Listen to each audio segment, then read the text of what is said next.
soon. So today we're going to actually talk about two topics with a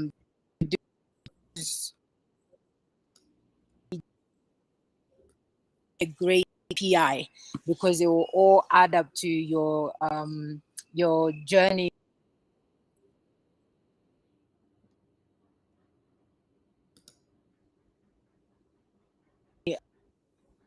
So how to great you, or that's how important it is.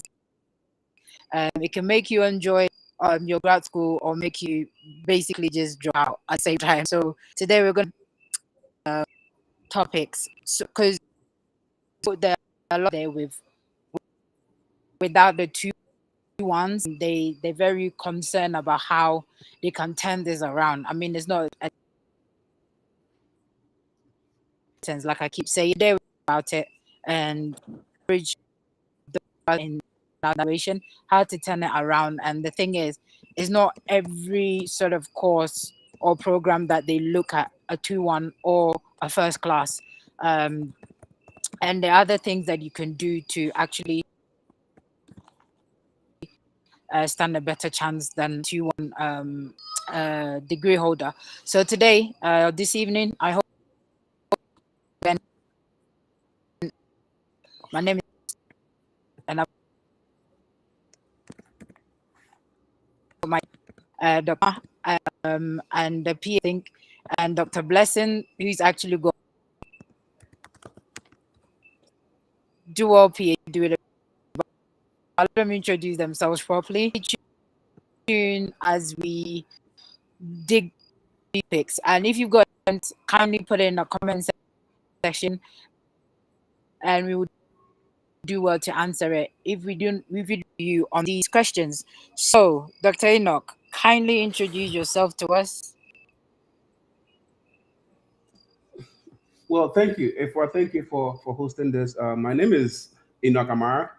Originally born and raised in Ghana. I moved to the States 2000 2010, I believe. Yeah. Did my undergraduate studies here. From there, I went on to do my Doctor of Pharmacy. And then from there, I moved on to do my PhD in pharmacology at Purdue University in Indiana. From there, I moved to New York to do my postdoc at Columbia University. I'm currently residing in New Jersey, and I'm still doing my postdoc at Columbia. All right, that's great. Thank you for the introduction. So, Dr. Blessing, it looks like you're stuck on our screen, but I know you're there. So if you can introduce yourself as well, please.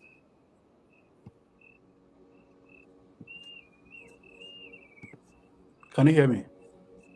Yes, Dr. Blessing, we can hear you. Okay, thank you. I mean, I'm very sorry. I mean, I don't know what is happening. I think it's a technical glitch on my end. I I literally tried it, but it was working. But then I don't know why it's just so. This your audience should just forgive me with that. Okay. Good morning and good afternoon and evening, everyone, wherever you find yourself. I want to thank you, Afua, for extending this invitation to me. I am very grateful for this opportunity to join your esteemed platform, and I'm deeply honored to engage with your audience on today's topic.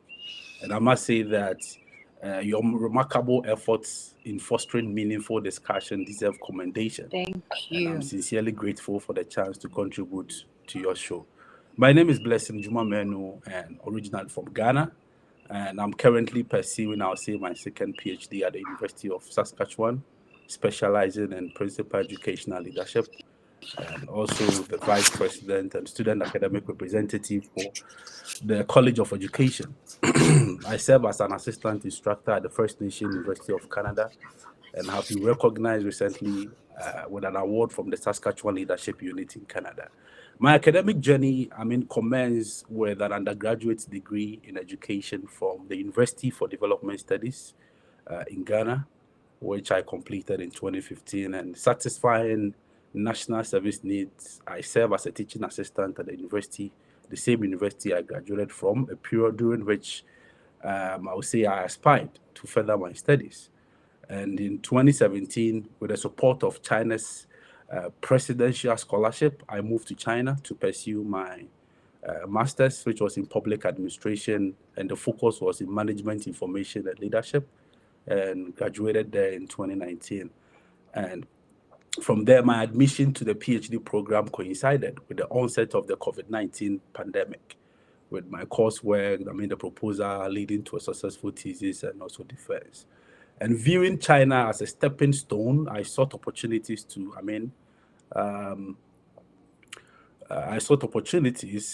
in Australia and Canada, ultimately choosing the University of Saskatchewan for my doctoral studies due to, the kind of funding that I had, which also aligned with my research area as well.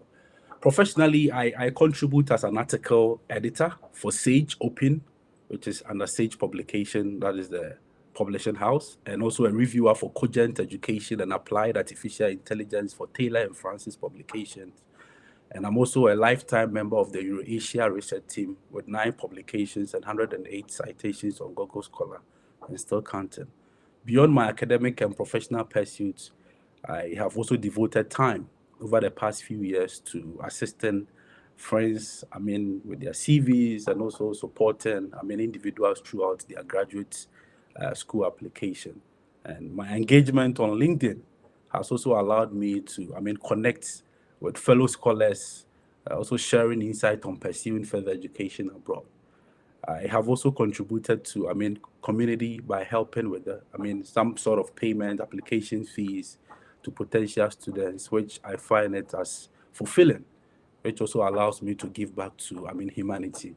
In summary, I would say that this is just a blurb overview of my academic and professional background, as well as my commitment to supporting others in their educational pursuit. Thank you very much, Afra.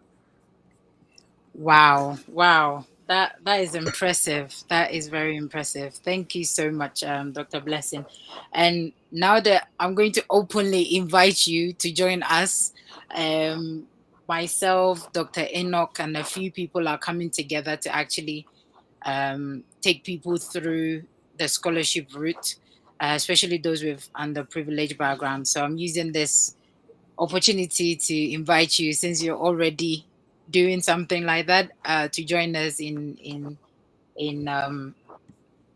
helping and spreading the love, and also giving the hope to underprivileged brilliant students out there who are looking to further their education in terms of helping them through the scholarship route. So thank you very much. Thank you very much, Dr. Enoch Blessing, for joining us.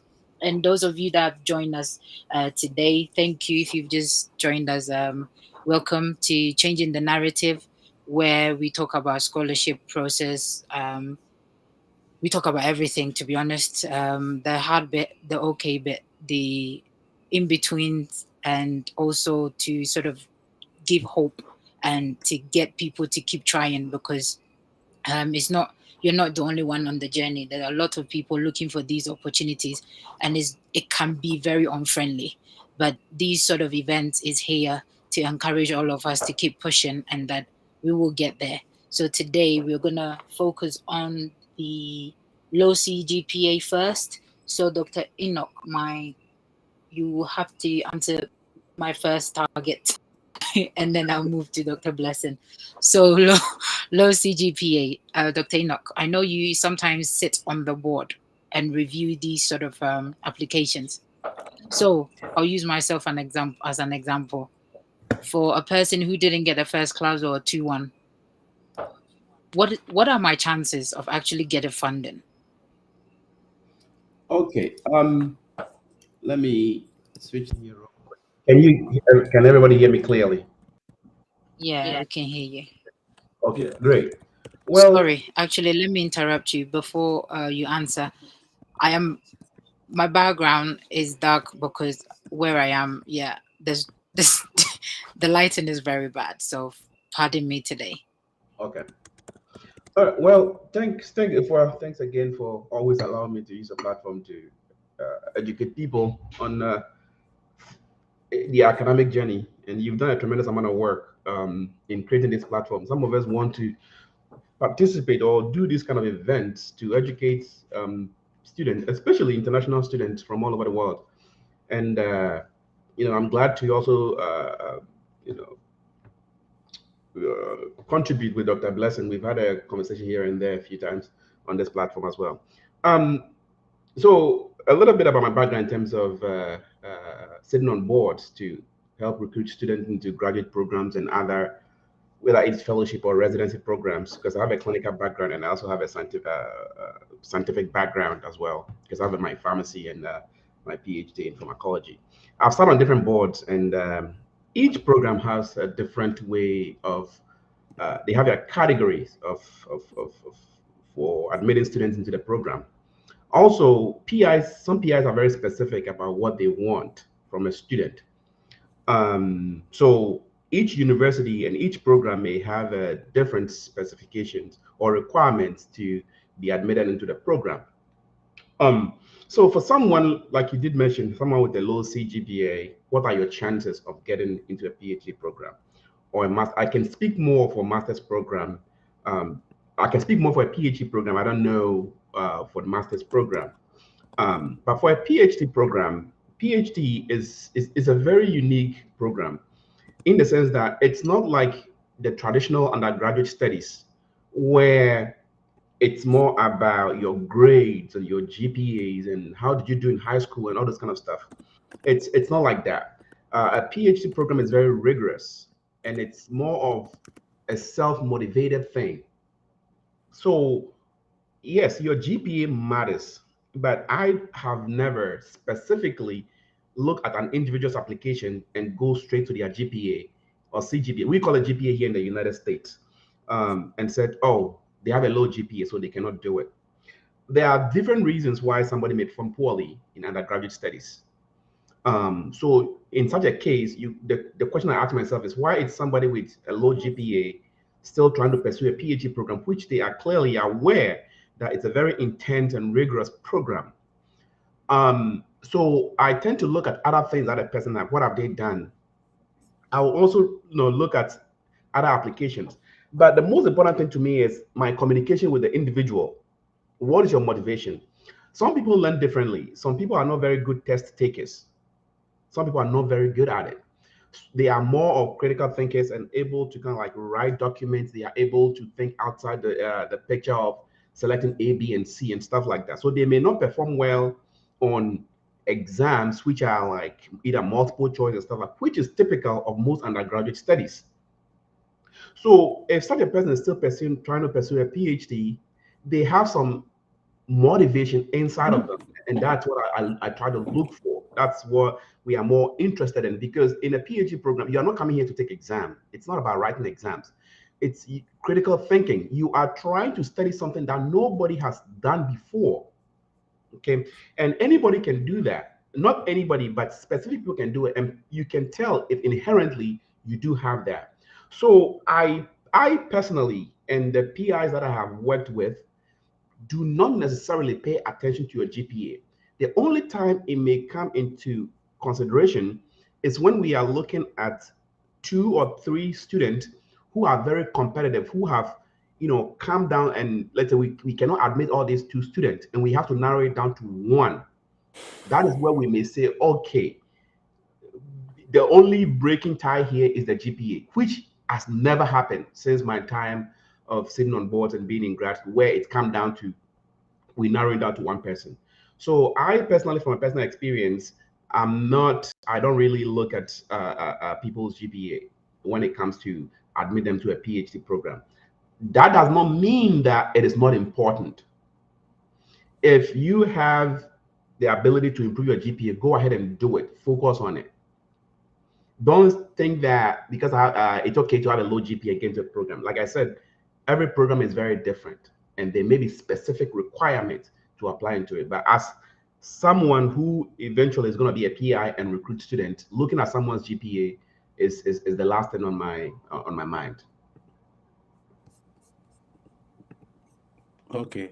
I mean, I would just want to also add up to what my brother said. I mean, yeah, I always say that low CGPA isn't the end. Okay. I hope I'm audible. Yes, we can hear you. Yes, you are. Yes. I mean, just because your GPA isn't high doesn't mean you can't succeed in your academic or research what career. I know that, I mean, for many graduate students, I mean, a low CGPA in a way can make you feel a little like a major setback, okay, in terms of your career. But then it doesn't close any door to you or any opportunities to you. You get it? But it's the time for you to build yourself. It's the time for you to know, I mean, the clear aspect in terms of your vision, the specific research area where, because sometimes most people have not been able to delineate to know the specific area, like their vision, where they want to really research into. You get it? So sometimes even being in doing undergrad programs, you might be doing all sort of things and you might not really have that sort of interest in what you're doing. But then I believe that if you are able, as at that time that you know that you have 2.0 as your GPA, so right now, what are you doing next in order to be able to secure, let's say, funding, in order to be able to secure what, maybe get a PI or, I mean, all these things. So this is the time that you have to just make sure that you grow yourself. You connect yourself by way of, let's say, conferences. I mean, try to, build yourself by, maybe if it's publications, collaborate with other people, especially in the field where you've been able to know that, I mean, this is the specific field that I want to delve much deeper at the graduate level. You see, so you connect with people in that in that respective field. Go for conferences. You meet people over there, and I mean, there's this particular friend of mine who is called Alex, and Alex was that kind of person who, I mean, had opportunity, and he applied for a conference, and at the conference he met the current, I mean, supervisor, that his current peer that he's working at right now. You get it? Even Alex was having, like, I think his GP was very, very low. It wasn't that good. It wasn't that encouraging. But then Alex was someone who was able to communicate properly. You get it? I mean, sometimes, I mean, admission officers and even PIs are aware that at the undergraduate level, most students have not been able to gain their feet properly. So, I mean, they'll be doing all sort of courses and then they are not even having so much interest in. You get it? But then at a point in time when you graduate, you come out and then you realize that, okay, right now, what am I supposed to do to better myself properly? One, I will say that let the vision be very clear, the specific area that you want to delve much deeper in. If it is not clear, I mean, you will still be going around, you will still be hovering around, and that will be a problem. You get it? Connect yourself for conferences. I mean, you can connect yourself in a specific area that you think it's pretty much better for you. If it's in humanities, if it's in the sciences, the specific area that you want to delve much deeper, that you think you have passion for, you delve into that particular area and then connect with I mean, people who are well versed in such specific areas. Collaborate with them, speak with them. I mean, sometimes you can just jump on LinkedIn, meet some of these people. You get it? And one thing that also helped me was that, in terms of the advices I give to people, maybe you can get to know the profile of, let's say, a particular supervisor whose research area aligns with yours. Sometimes you'll not be able to get them, but then there are some students that the supervisor have, supervised, and in a way you might see their names at the supervisor's portal. You get it? You can reach out to them, such people's, I mean, because you know that this is the area that you want to delve much deeper in. You get it? And through that, they'll be able to give you some sort of advice. I mean, they'll be able to also help you. I mean, some people might be able to help you out. Some people will also not. I mean, that is how it is. But then you try as much as possible to journey on and make sure that, since you have that vision to enter into grad school and then make it happen, I will encourage you that these are some of the things that you can look up to. I mean, the collaborations and also conferences, and also building yourself getting to know the specific area you want to delve much deeper in. And I think you'll be okay, and even securing some sort of, I mean, funding when you apply for some of these programs at grad school. So yeah, there's just a little bit that I want to add to it. I will piggyback a little bit on what Dr. Dwumah did say. Networking is very important, very, very important. You cannot underestimate the power of networking. Not everybody will have the opportunity to network. The world has changed significantly, and with the likes of LinkedIn, you can easily find people who are work in the field or either have been are in the field that you want to get into. So reaching out to those people and establishing your network connection goes a long way. Communication of your passion, why you want to do this, is very important. So if you get a chance, sometimes you may not get a chance to meet the PI before you even apply, but communicating your desire to to your PI or potential PI is very important. What you can also do is that even though you may have a low GPA, you can, looking at someone's transcript, you can see where your strength is. So in your essay that you are writing, your SOP, whatever it's called, you can capitalize and explain. If you are asked to explain why your GPA is low, you can focus on the areas that your strength lies in and say, yes, when I was an undergrad, these courses were not very important. I didn't really like them. I didn't perform well in it. And that is why I'm not pursuing that path. I am pursuing the path where my strength lies. So you may have a B or an A minus or A in a particular area. And if that's the area that you're trying to do your PhD or your advanced education, you have to capitalize on that and explain to the admission officer or whoever it is that this is where my strength lies, and that's why I'm pursuing it. In undergrad, we are taking all these courses that I didn't have the passion for it, and that's why you can see that I'm not pursuing that, but I'm pursuing my PhD or my master's in the area where my strength lies. Your GPA is definitely not going to be like D all throughout. You may have like A or a B somewhere where your strength lies, and then the others will probably be low, and that's what will drive your overall GPA down. So if you have the chance to capitalize on the area that you are very good at, and it's in reflection to what you want to do, that's a good strategy as well. Yeah. And I think also, just to add that I mean, you also having a very strong research proposal or statement of purpose is also, I mean, very, very key. I mean, I always say that a compelling research proposal or maybe statement of purpose that clearly articulates the research questions, I mean, your methodology, the significance of the what of the study can, I mean, significantly enhance an application as well. Because mind you, sometimes you even have to meet your let's say maybe the PI. You get it. Sometimes they will give you the opportunity. I mean, you might reach out to some of them, and then they will give you the opportunity that, okay, let's have an interview. Okay. I mean, I know sometimes even people get even good grades, but still when then they meet them for this sort of interview, I mean, they are not doing well. You get it. But then some people who get, I mean, low GPA, when they get this opportunity, they are able to communicate properly. They are able to, I mean, make their research statement, I mean, very clear to them. And through that, I mean, I know a couple of people who through that have been able to also secure, I mean, admission, not just admission, but then with a good funding as well, even though they had a very low CGPA. So I think that if your research is also very very, very clear, I mean, and it also aligns with, I mean, the PI that you want to work with, I mean, probably you just go in for it. You get it. And I mean, sometimes too, it shouldn't be like one size fits all.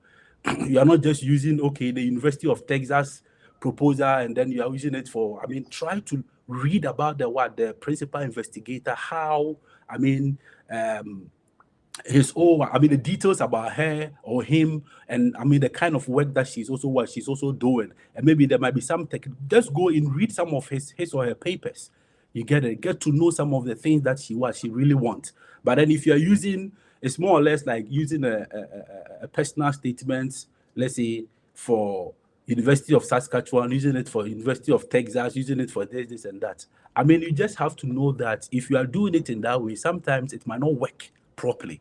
You get it. So try to read extensively about the specific university, the PI that you want to work with, read more about them, and then try to tailor it in that way, so that at the long run, when they are looking at it, I mean, you'll be there. You get it. They'll be also happy to also give you the opportunity for you to, I mean, come on board as well. So yeah. Yeah. So yeah, and I think that I also advise that in situations like this, students shouldn't feel so sad. They should start early. Okay, I always say that that is not the end. You getting low CGPA is not the end. Okay, start early. If it's scholarship, I mean, right now, even in the States, recently, I think I chanced on someone posted, I think, the number like schools, universities in the States that have, I think, low CGP. I don't know whether if Dr. Enoch were able to, I mean, chance on that. But then I think Afua posted it, and then uh, everything was the number of universities. I Yeah. mean, that they are accepting 2.0. I mean, from that end. I mean, so these are some of them. We have to start early, make extensive research, read more, get to know more about some of these universities, the kind of things that they want. And mind you, sometimes, I mean, you might be thinking that, okay, you've seen the acceptance rate online, or maybe or maybe you check on Google and you see the acceptance rate. Maybe it's like 80%, so it's going to be very competitive. I mean, I understand, but every year comes with its own different requirements altogether in terms of, I mean, how they look at things and how they approach things. So if you are thinking in that way, maybe last year the process that they use probably might be different from, I mean, the following year as well. So if you are just looking at that one, probably you might be you might make a very big mistake. So I always encourage and also, I mean, motivate people that, I mean, look at COVID.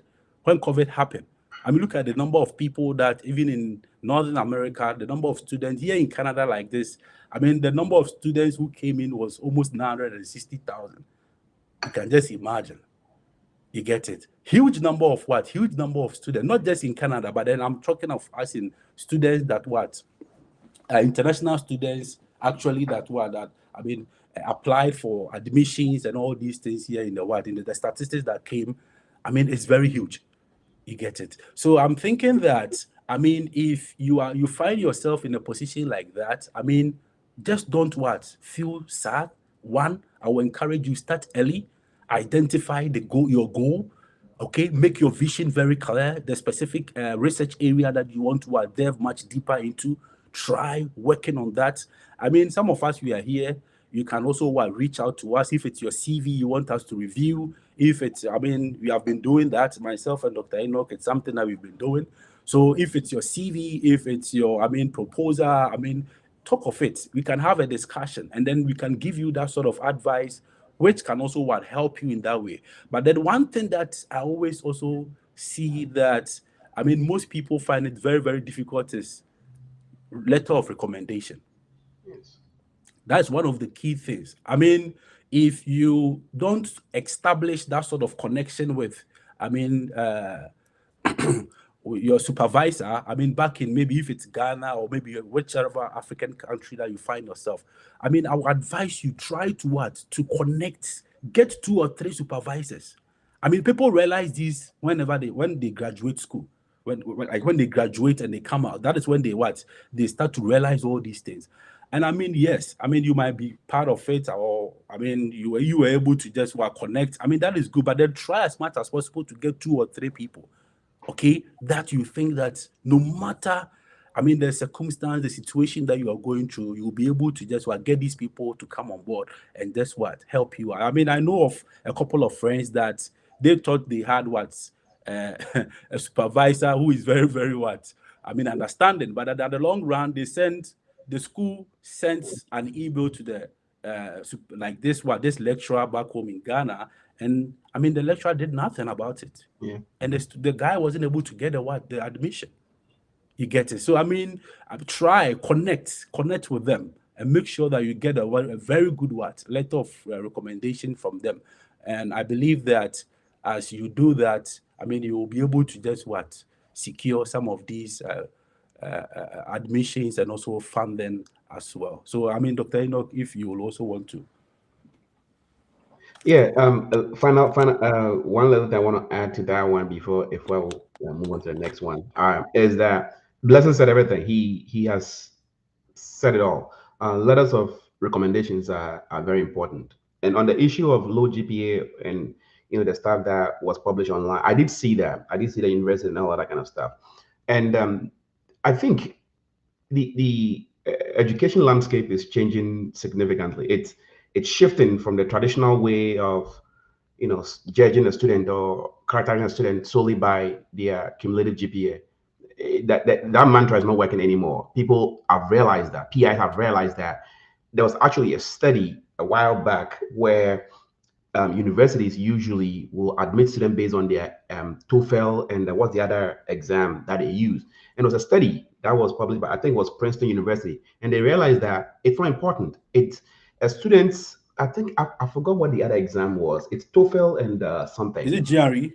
Also, GRE, yes, yeah. the GRE. They realized that it has no reflection on a student's performance in grad school, in school at all. They realized that it has no reflection. So most universities decided to do away with the GRE and the TOEFL and all those things. They decided to get away with it. And now people are beginning to look at students holistically. Okay.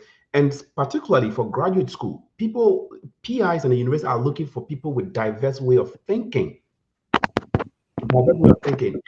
When I, for me, when I was in grad school, I did my undergrad and my doctor of pharmacy here.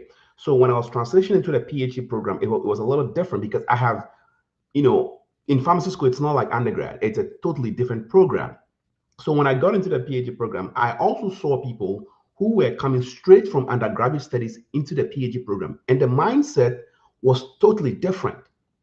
Totally different. Like the way they think, the way they approach problems in their first and second year is totally different because you still have that undergraduate mindset. Oh, Right. I want to score Right. A's. I want to get A. It's not like that. My PI will be like, no, this is not what we are looking for. It's grades don't matter here. You know, it's the way you think. And the only way for a PI or for admission officer to see this is the way you communicate this to them during your interview or your meetup with your PI or whatever meeting it is, for you to be able to communicate your mindset and the reason why you want to pursue this. Graduate studies is a long, long dwelling, adventure. And a lot of people take it for granted, thinking that it's, a lot of people are online, they've done their PhDs, they are called doctors, it's fun, I can do it. It is not. It is a lonely path. It's very lonely and very, very challenging. So you have to have the passion and the desire to pursue this adventure. You're going to neglect your friends, your families are going to be out of the picture. So make sure that you are also mentally prepared for this journey. Don't focus on your GPA alone. Like, just ask yourself, like, why do I want to do this? Am I going to the right field? And how do I communicate my passion to these people who are going to invite me into their lab to work on their research project? So we are looking for diverse mindset. Not GPA doesn't reflect that. So I did see that publication, and a lot of universities are definitely walking away from that standardized testing approach of admitting students to a graduate program. That's what I want to add to this topic. Yeah. Okay. So I mean, the recently, okay, I don't know whether if I can go on. Can I go on Afua? Okay. I think recently I had opportunity to, I mean, have a discussion with. Come again? Okay. So I think recently I was just having a discussion with a friend, and then back home, and he was like, "So if I face any sort of rejection because of my CGPA, what steps can I take to improve my chances in the future?" And I mean, we've even touched on most of them, but then there was one key thing that I made mention that you have to seek feedback. Okay, seek feedback and improve your profile with, I mean, additional courses or even what research. I mean, there might be sometimes just voluntary, like try to volunteer if, let's say, with any project that you think probably it might help you. It might help develop what in terms of your mindset. You get it? Because these are sort of like an experience that, I mean, you can even add up, okay, whenever you are applying for this grad school or whatever. But then I always say that in as much as you are, I mean, trying to volunteer for, I mean, research projects, and as I said, collaborating with other experienced people. These are some of the gateway. People can also help you out through that. You get it. But then if you are sitting at your comfort zone and you are always feeling so sad, feeling so, thinking that, since you had low CGPA, nothing can be done about it. And because of that, you are just worried. My brother, my sister, you will continue to be there. There are people who had even first class and even they had a very good grade. Okay, but then most of them, they weren't even able to get some of these funding that some low CGPA earners have even gotten. I'm telling you. Yeah. Okay, one, I believe that if you are connecting yourself properly, if you are getting the right information, if you are doing the right things, okay, right things in what way? Going for the conferences as I indicated, going for some of these workshops. People meet their PIs over there. Okay, I so currently my current postdoc PI that I have, I met him at a conference. Exactly. Totally random meetup. We talked about Exactly. research. He asked me what I do. I explained to him. He was like, "Oh, you have this skill set that I need in my lab. Come on in." Exactly. Absolutely has nothing to do with application, nothing. It was just that personal Exactly. interaction and expressing my interest in what he does and what I currently do and what I've done. And he saw Exactly. that skill set in me, and he brought me into my lab. So I can relate specifically to that. I didn't go through any application process. I did not. Yeah.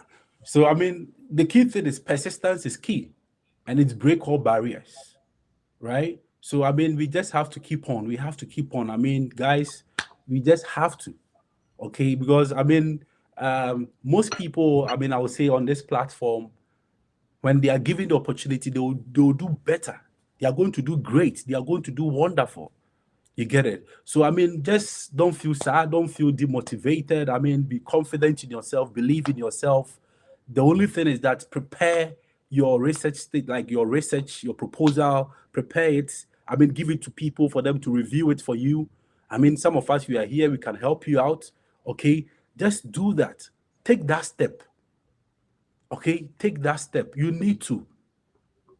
And as you do that, you sit down, in years to come and you reflect and you'll be very thankful that, you took that step. Because if not, and you keep on staying where you are right now, you'll never forgive yourself.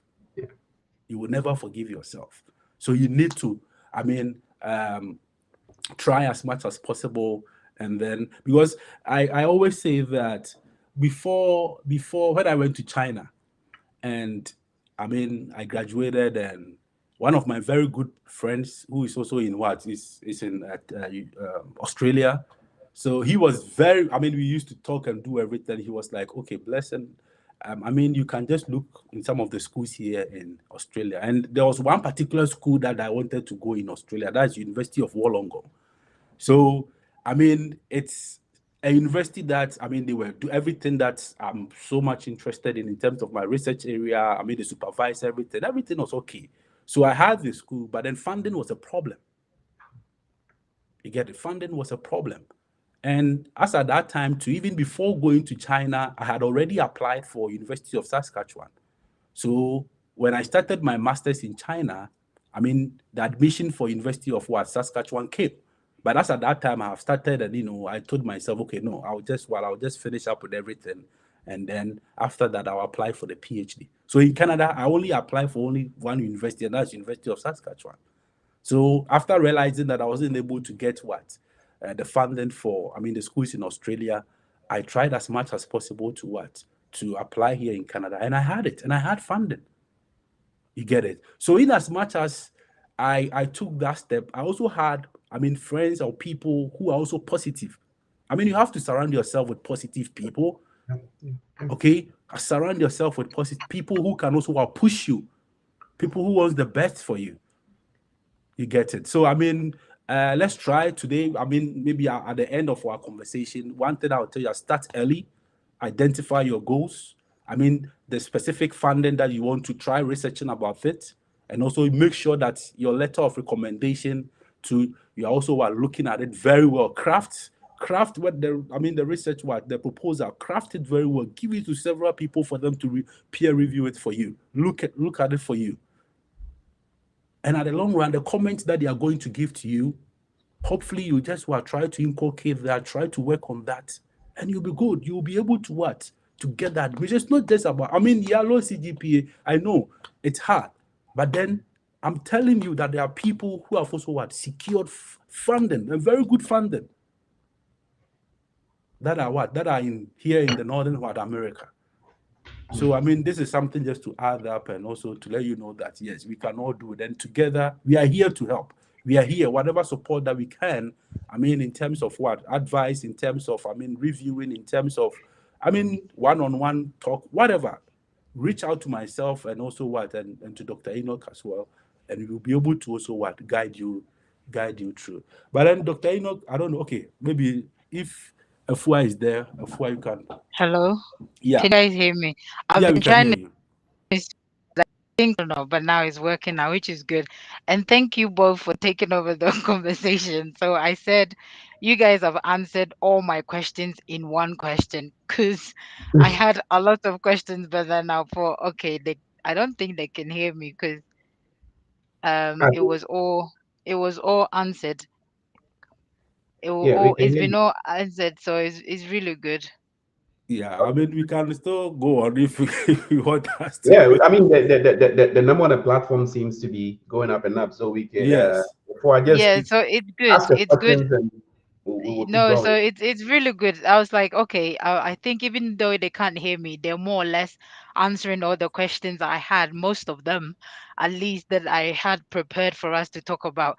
And it looks like the GPA has taken all of our time, which is good, because at the end of the day, it's also very important. So, um, there's a lot that has been mentioned, and yes, just to recap, it really is not the end of the world, especially if you're looking to do a graduate program, because look at the way the world is going now. Nobody really choose poor paths and forget anymore. A lot of these things are now very practical. So um if you're not looking at or thinking with that mindset, you will be left behind. So that this is also not to say, so don't go and do well in your exams. Please do very well, because it all adds up to do it, and it enhances your program. But what we're saying is, or your chances of getting into graduate school, or even the funding and scholarships and so on. But we're here to say that if that did not happen, or it doesn't, you give up on your graduate scheme, your graduate dreams, or focusing on furthering your education, it shouldn't be a setback. It should actually be a step up for you to use it as a winning story, to say, hey, I started this way and now this is where I am. So if you're out there and you're listening to us, and you in the first class and the two ones, it's not the end of the world. There is always a comeback. There's a lot that you can do, which has been mentioned. Finding the right people to be around you, crafting a very powerful SOP, looking for other opportunities to enhance it through volunteering, internship, research writing, if that is the program that you want to do. So there's a lot that you can do. Even certifications now, there are free courses everywhere on the internet, or even paying for a good cause certificate is not a bad thing, because at the end of the day, that is you investing in yourself. So yes, it's not the end of the world. Like, I think um uh, we can all agree on it, that is not the end of the world. So Dr. Enoch and Dr. Blessing, thank you very much for taking the time to take us through this. It's been very, very informative and insightful, so thank you very much. And yes, if you're listening to us and you need somebody to review your SOP, give you advice on the whole process, um don't come to me. Go to Dr. Enoch and Dr. Blessing to help you out. Now I'm joking. I might not be able to do the PhD because I'm not a PhD holder, but you've got Dr. Enoch and Dr. Blessing. They are, I will say, experts, even though they will not agree, but they've been through the process and they can give you a hands-on, first-hand information and experience than I would. Everything that I have learned, I've learned from being around people like them. So they would stand a better you stand a better chance with them than you would with me. However, I would also gladly review an SOP before you take it to them for a further expert review. So thank you very much. So let's go to the second half of the event, which is finding the right PI. Okay, so I was gonna go to Dr. Enoch again as my first target, but then I realized Dr. Blessing now any one of you can answer it. Finding the right PI, how important is it? Blessing, you want to go or I can go? Yeah, I mean, yeah, you can if you wanna go, you can. Okay. Yeah. This is a honestly, this is a very important thing, important topic to me as an Yes. individual, and you know, when you can relate to something, um, it comes naturally when you talk about it. And Right. if you've never been a PhD program or you've not worked closely with someone who has been in a PhD program, it's very difficult for you to understand the process itself and how dwelling it can be. So, in a PhD program, you don't have classmates or different professors who are teaching you. It's in a PhD program. It's like being in a marriage relationship. You are with this person. You wake up in the morning, you see them. You go to work, you come back, you see them. The same person. That is the relationship between you and your PI. It's like living in the house with your spouse. For 5 years of your life, you're going to work with this individual for a very long time. So imagine being in a toxic relationship and living with that person for that long period of time. It can be very overwhelming. Given the nature of a PhD program, identifying your PI is very important. Not just their knowledge, but their personality and how they perceive you as an individual. Depending on the lab that you find yourself, or depending on the PI that you work with, it may be just a small group of you, which most of the case happens because the PI has a specific amount of funding and he can only have this number of students. Most of you, if you are in whatever group you find yourself in, you may not be working on the same project. You may be working on your individual project. So you will have to meet with your PI one-on-one to discuss your project. And sometimes you may have a lab or a group session where all of you will meet and discuss. So you may have a group. The biggest lab I've seen in my academic endeavor is a PI who has about 8 graduate students at the same time. That's the max I have personally seen. But I have heard of labs that are bigger. Um, so a PI may be able to accommodate a lot of students. But it is not your typical undergraduate studies where different professors come and teach you and go. So what I have noticed is that most students are very desperate to get into a PhD program. That's all they care about. I want to get into a PhD program and that's it. But this program is very dwelling. So you have to pay specific attention when you are choosing who to work with. You may have gotten into the program, but how do you survive? Your mental health is very important. Some PIs are very abusive, very, very abusive. All they care about is your productivity. Are you producing or not? Because they are funding you. The university is funding you. You are not just there. A PhD is not just education. It's productivity. Your PI wants to publish. They want to get a patent out, whatever it is. So they are also under that pressure.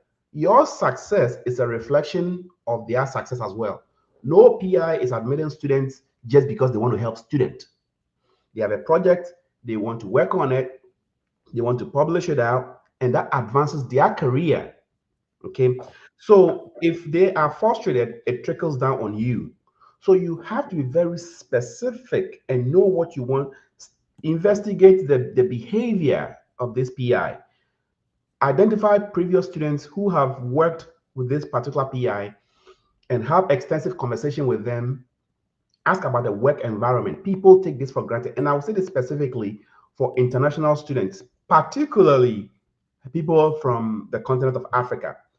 We have become people who underestimate the effect of mental trauma. You know, it's nothing, I will do it. I just have to endure it. And you don't have to.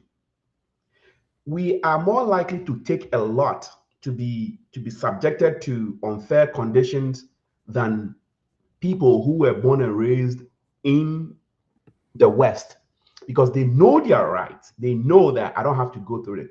But most of the time, international students are like, I came here for school. When I finish my PhD program, I want to stay in the States. So I want to have this good relationship with my PI. I want to do whatever he wants so that when I'm leaving, he could give me a letter of recommendation or help me get a job or help me secure my work permit or whatever, because those things will come back. So that forces international students to endure these hardship conditions even though they know it's not right. You don't have to go through that. So in choosing the PI, talk to if you are able to talk to previous students who have worked in that lab, do it. And you can do that by going to the university website or talking to current students in the lab.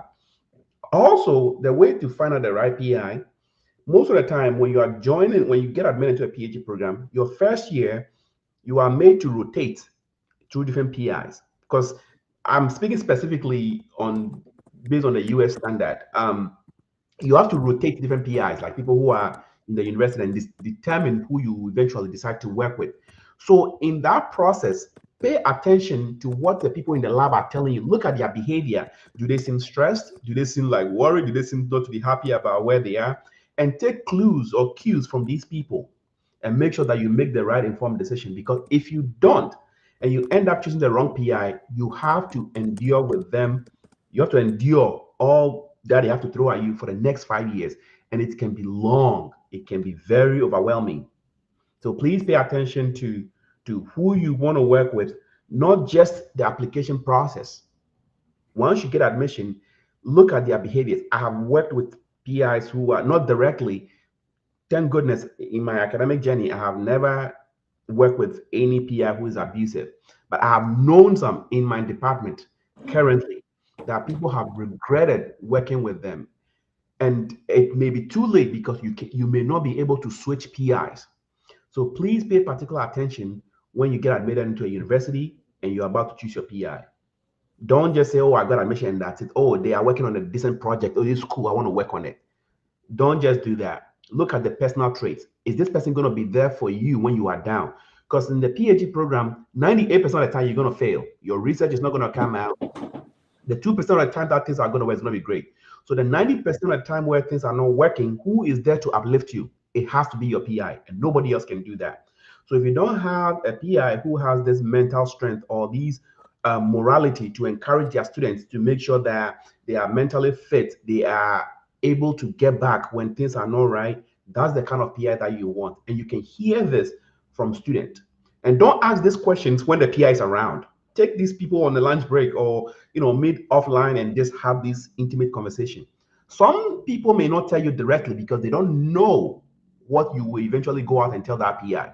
So they may give you hints, little things like, yeah, it's a cool project. If they are not very adamant saying, oh, he's a great guy, like, the project is great. Like, if they don't express that, you should know there's a red flag. So pay attention to subtle things when you are choosing your PI.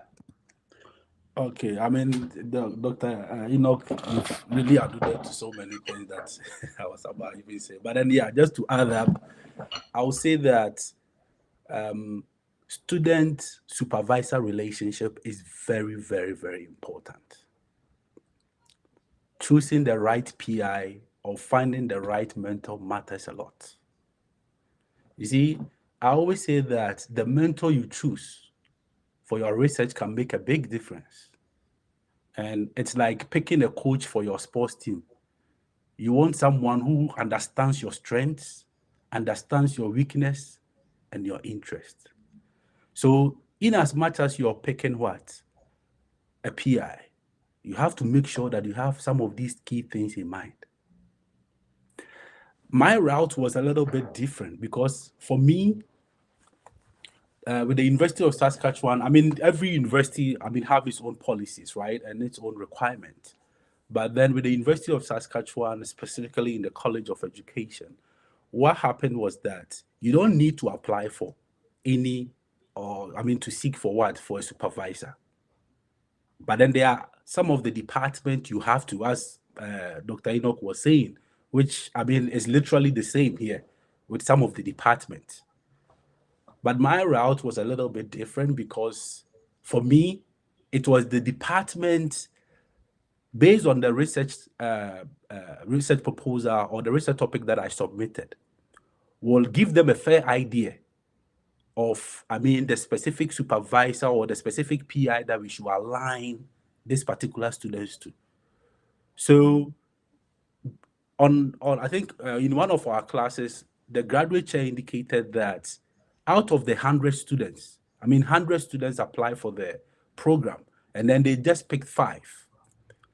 And with the 5 students that they picked, they've aligned each and every one based on the specific research interests or the area that they want to delve deeper to these specific PIs. And before you even meet these PIs, you first have to finish with your coursework. And then after your coursework, then you can have, I mean, a thorough discussion with your PI. And that is where we have a form, that is the student supervisor relationship. It's a form that you have to sign at the end, just to, I mean, in terms of the meetings that you are going to like you're going to have, I mean, the weekly meetings and other things, everything is in there.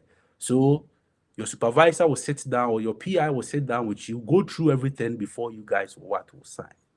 So what I'm saying is that for me, when I came in, I was very worried because I had no clue of the person I'm going to work with. It was chosen for you. Sometimes, come again. It was chosen for you already. It was chosen for me. Like literally, that is what I'm saying. It was chosen for me. So I had no idea. And I don't know the person, how she behaves. I mean, you know, and she was a lady. She was a woman, sorry. And she was a woman. And then, I mean, when it happens like that, I was just praying. I mean, I'm a strong believer of faith. So I just pray that, I mean, this person should be someone that, I mean, we are going to be on the same page. So hopefully, I mean, when I finished with my, coursework, we met. I'm telling you, she's one of the like the absolutely phenomenal people I've ever met. Very, very, like, she's so caring to the extent that, I mean, she always wants to be there to help you. Yeah.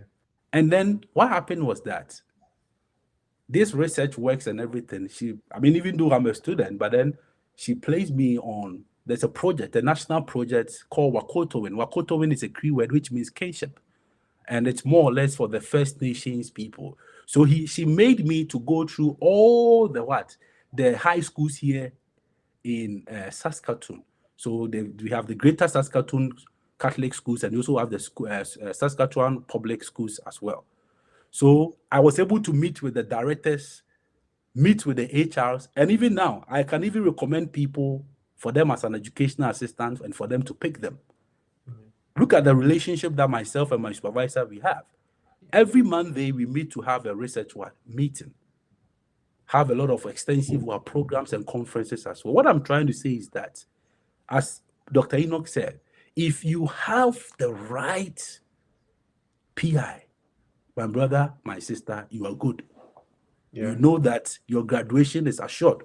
Yes. I mean, they will literally help you, but then you also have to pull in some sort of effort as well. Yeah.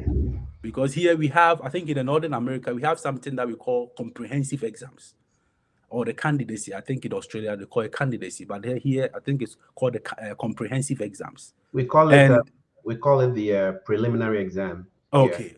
Yeah. Okay. So, I mean, and with that, at that stage, I mean, you don't talk to your supervisor. You literally don't do anything. Your supervisor also will not talk to you. But, you know, because of the relationship I have with my supervisor could just sneak and call me and ask, how is it going? Blessing, is everything okay? And I'll say, yeah, prof. And she would just encourage me in that way.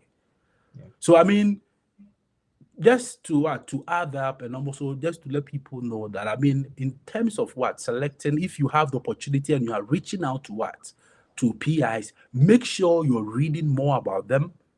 I mean, when you go to their profile, read extensively about them. And if probably you'll be able to get people who are being supervised by even her, I mean, you can search their names on LinkedIn and then reach out to them, ask them. Probably they will be able to give you detailed information about, I mean, some of these things or some of these PIs, and then you'll be good. And also go online and read more about them as well. I mean, my supervisor is actually the vice president for research for the whole university. So, I mean, people knows her, right? And then, I mean, getting contact people, for instance, if you want to you want her to be supervised by you or something of that sort, even though our department doesn't work like that. But what I'm trying to say is that in other department, try reaching out to people who are being supervised by some of these PIs, okay? Make sure that, I mean, your mental stability, your well-being is something that is very important. If you are getting someone who is very negative, if you are getting someone who is going to stretch you to the extent that, I'm not saying it's bad for them to stretch you, no, but then you get to know that it's like they are punishing you. Sometimes they have their own ulterior motive for doing that. Yeah. Okay, so make sure that in as much as you are looking at that, I always say that I'm a strong believer of faith. I pray as well. You can also based on your religion, you can do that and make sure you are connecting, doing the right the right investigations to get some of these people. And I'm telling you, make sure that you also try as much as possible, because you also have a role to play. Okay, you have a role to play. Sometimes when they are talking, listen to them. And mind you, all these instructors or lecturers in the specific department that you want to go, they communicate. Yes. They do communicate. Into whatever that you are talking with any other lecturer, be very careful, because at the long run, by the time you realize, you see that your supervisor is even aware. Yeah. So all the information, whatever that you are saying, make sure that you're also more extra careful, extra vigilant, so that you don't go to that extent of trying to share some information that are personal. You get it, or even some information that, I mean, you need not to. If maybe you have a conversation with your supervisor, you don't need to go around and be communicating with other instructors or something like of that sort. Okay, so yes, as I said, make sure you're looking at your strengths. I mean, someone that will not look down upon you, someone would also that will accept you and will let you know that you're also part of us. I mean, these are some of the key things that if you are looking at, I mean, it would also help you mentally and in terms of your well-being as well. So yeah. One little add-on before you take over. Blessings. As you know, we talk. Each person's experience kind of like reminds you of something that's also very important. So as he was speaking, as Dr. Dwumah was speaking, something came to my mind. Mentoring styles. So in my personal experience, I've realized that I've noticed four important things about PIs and how like the kind of PIs they are is shaped by their position. Right. So, for example, it boils down to two things. There are junior faculty and there are senior faculties. Senior faculties have their own advantages, and junior faculties also have their own advantages. You have to look at the person that you are, your personality, and match it to who you want to work with. So, my two classifications. Senior faculties have already established themselves. Okay, they've gotten their grants, they've done it all. They are now in senior position and trying to train younger students, younger, generation of scientists or educators or engineers or whatever. So they are content with themselves. They are not trying to go any further. They are just in that training position. Those people, those faculty are very laid back. They give you the opportunity to go explore, which most of the time is the case for PIs. They want you to go out there and think. So they may not be teaching you. They may not be saying, do this, do that. So it's at your free will. They're like, oh, okay, what do you think? And then you come with your ideas. I'm like, okay, well, let's go explore it. Because they are not depending on you to get anywhere. So Right. you have that free range. This approach of leadership or mentoring may not be ideal for everybody, because some people want to be told what to do, right? In my initial academic life, I want to be told, okay, what do we need to do? What do I have to study and stuff like that. As I got higher and higher, I realized that's not my style. So if you are the kind of person who likes to be given specific instructions, okay, what do you want me to do? What is my project? Like, what do I have to achieve? And what is the timeline? That approach of mentoring may not be ideal for you. So you may see that particular PI as a bad PI. Oh, he's not teaching me. That is not his mentoring style. And then we have the junior faculties who just, maybe not just, they want to achieve tenureship, so they are writing grants, they are trying to come out with this breakthrough research and stuff like that. So they are hungry. So majority of those faculties tend to be micromanagers, right? They like to come in, you have your data ready, let's discuss, let's do this, let's meet this deadline, let's do this and that. So they are more pushy. So if you are somebody who attracts this kind of, you like this form of mentorship, this is ideal for you. However, for some students, for example, for me, I was a mature student. I've done my doctor of pharmacy already. I don't want to be told what to do. I already know, because I came into this PhD program because that's what I wanted to do. That approach may not be mine. Right. I want someone who's like, what do you think? And then I share my idea with these people. So you also have to pay attention to the person's mentoring style, their position that they are in. Junior faculties are, but the advantage of having a junior faculty is that they can relate to you coming newly into the PhD program, because they haven't left the PhD mindset too long ago. So they may understand you and be like, okay, so let me teach you this. They will have time for you. But then when it comes to productivity, they are more kind of like intense. So you have to figure out the kind of mentorship that you want and then match it to the PI. Everybody is different. What we desire and how we want to be managed are totally different. Most people do not like to be micromanaged, especially as you get older. But everything also falls on, most of the work also falls on you, your personal. Sometimes you may have to adjust to your PI's mentorship because you have no other alternative. This is where you are, and you have to adjust to their way of mentorship. So that is what I want to point. Junior faculty versus senior faculty. And then mentoring styles, how they do mentor. And you can also glean this information from students who are currently in the lab or previous alumni and how they related to those PIs as well. So that's what I wanted to add to that. Yeah, I think that, yeah, Doctor, Enoch, I mean, yeah, that is very, very true. And I mean, there's one thing that I also want to also add, that communication and availability is very, very important. Okay, I mean, a PI's availability and willingness to communicate are vital for your growth as a researcher. If your PI is not communicating, sometimes you see, some of them are to the extent that you have to approach them. Yeah. You have to be followed. Like, just if you try to lay back, they don't care.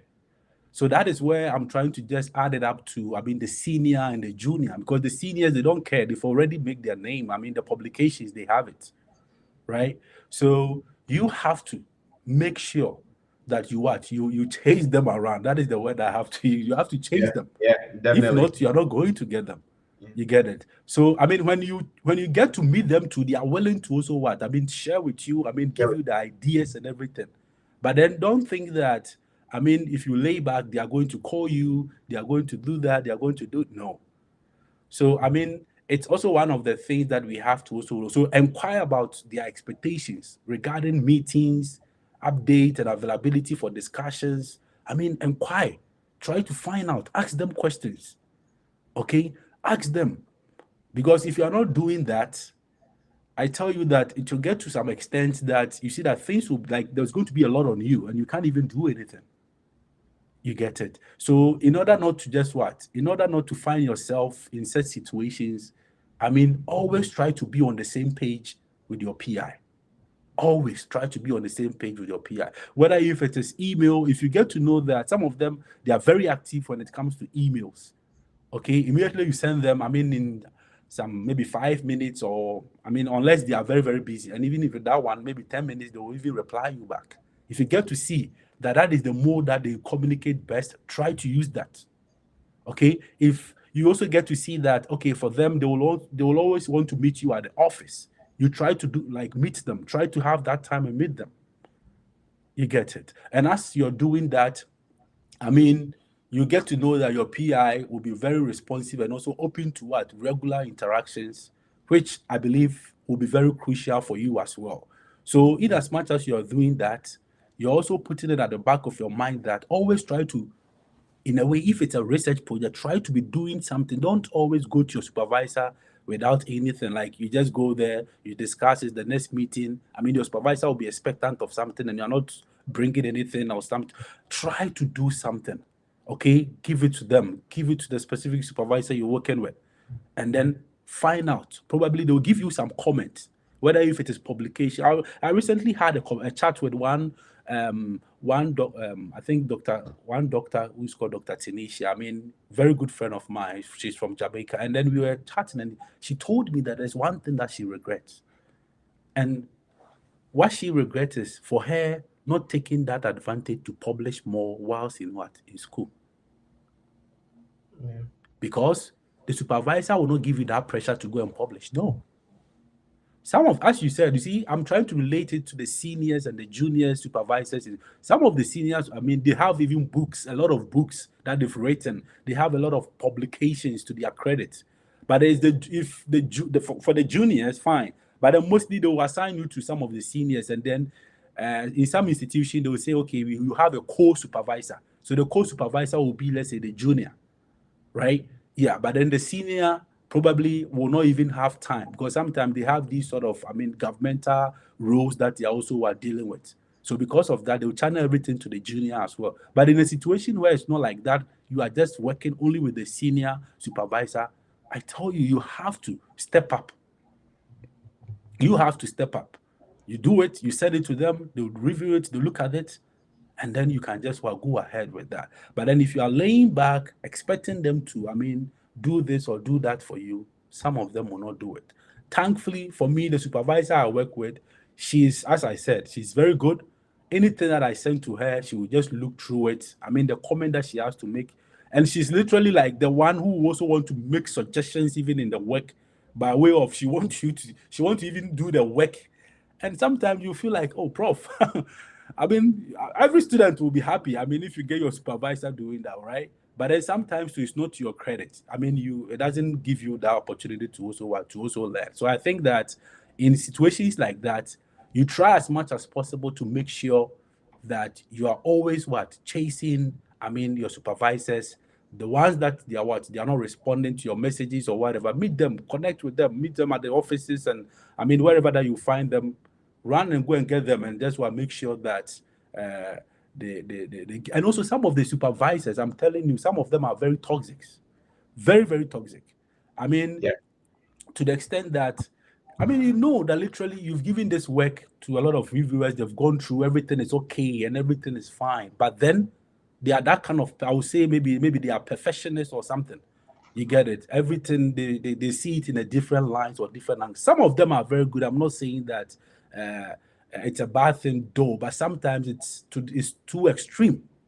You get it? It's so extreme. And I think that if you're not very careful you will, in terms of your mindset, you will be depressed in a way.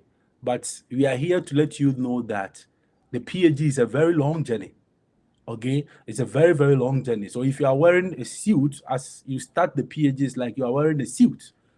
But before you get I mean, the thesis and now graduating and everything, you get to see that there are a lot of marks on your body, because you've gone through so many things in a way. So, I mean, just position your mind in such a way that your mind is very strong enough, no matter how it comes, you develop that tough skin that you'll be able to just to work with. I mean, if you don't get the supervisor you want, or maybe you had a supervisor who, I mean, is very toxic, I mean, try to find that means and ways, or even the information we are giving to you here, try to, I mean, look at that, and then based on it, and still work with them. Because some of them, If you decide that you are switching supervisor to the other supervisor, that will be the health. That will be one of the health things for you. I mean, for you to just what? They will all not like you. And I'm talking from this perspective or this angle from China, okay, from the Chinese perspective. But then I know that, I mean, we are in different what's, maybe finding ourselves in Northern America, and most of you want to relocate here as well. But then even still, there are still people like that also in the system. So, I mean, just to give you all heads up that, I mean, in as much as we all want the right what PIs for ourselves, at a point, or maybe in some instances, not everybody will be able to get that I mean, good PIs and stuff like that. But then some of them will encourage you for you to learn. Some of them will not mind you, but then they want you to just sit down and do it on your own. I mean, we just have to be more, I mean, realistic with you, or so that you get to know that when you venture in, these are some of the things that you can see. These are some of the things that you can experience. These are some of the things that it's likely for you to meet or to encounter, so that it will not be a challenge. I mean, going forward. Okay. I mean, I don't know whether if Dr. Enoch, you want to also add up a few things. I think we've highlighted the most important thing. These conversations are very intricate, and it varies from situation to situations. But the core of it all, I think we've discussed that. Look at yourself, the kind of mentoring style that suits you. Look at the PI, look at their mentoring style, look at their positions, talk to previous students. Don't take normal abuse don't take an abuse to be normal. And I've seen this, I will mention this again. A lot of African students tend to go out like, oh, and it's nothing. I'll do it. I will endure it. You don't have to go through that. So pay attention to these things, because it's a lonely world. I will stress that. It's your project is just you and your PI. So if you don't have the right one, you will have to suffer in silence. I don't want to discourage anybody, but in higher education, PhD students are more likely to commit suicide from anything else than any other level of education compared to undergraduate degree, because it gets to a point where when you withdraw from your program for whatever reason, you see yourself as a failure, and nobody wants to be seen as that. It's something that people don't really talk about, but it's highly over there, and mostly that comes from abuse from PIs and lack of motivation or inspiration from the very PIs that they are working with. So nobody should like to share bad news, but it's a reality that often occurs. You see most of us here sitting here and talking because we have gone through it successfully. Those that did not succeed never talk about it. So like we've all mentioned, we've touched the most important things, which is pay attention to the person's behavior, the people that they've previously mentored, and make the decision that's right for you. What may be right for Dr. Dwumah may not be the right approach for me. And what's right for me may not be the best for him as well.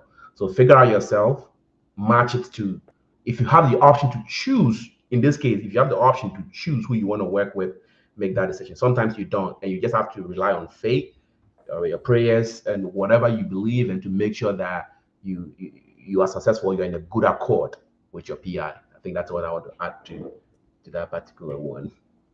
Okay. And I mean,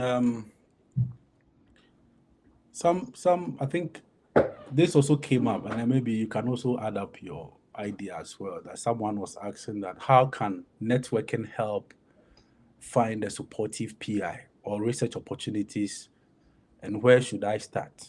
I mean, if you will want to say something about that, or maybe you want to add anything to that one. How can networking help me find a support towards? Not just me, but then as in I'm referring to the person. Find A supportive. You went silent for a minute. Okay, I can hear you now. Can you hear me?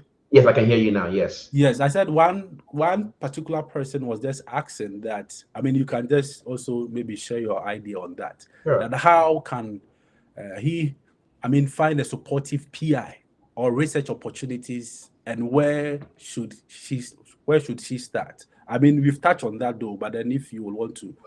Yeah. So in my personal experience, when I was applying for my PhD program, I got the option to meet with the chair of the graduate program, who happened eventually end up becoming my PI.